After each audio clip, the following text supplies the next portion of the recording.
cái phim chó mèo ấy, phải không? Anh có thấy rất là cái phim chó mèo. Trước lâu lâu làm kênh YouTube chơi chơi mà mấy anh em làm chơi. Bữa nay em quay chó mèo. Con này quậy. Sao đấy? Chắc chẳng có mùi gì á. Cho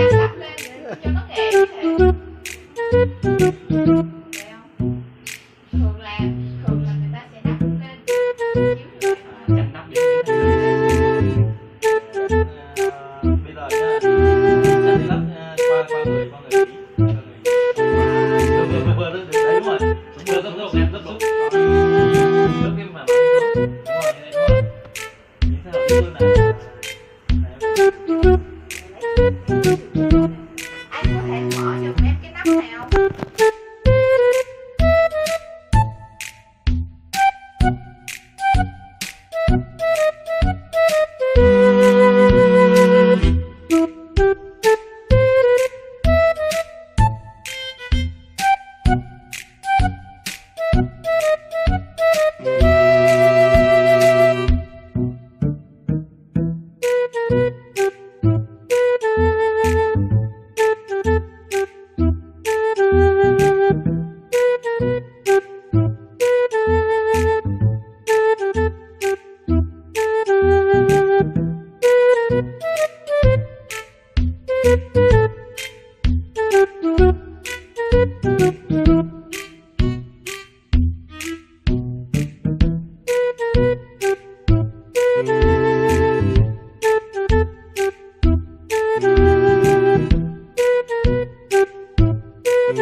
Thank you.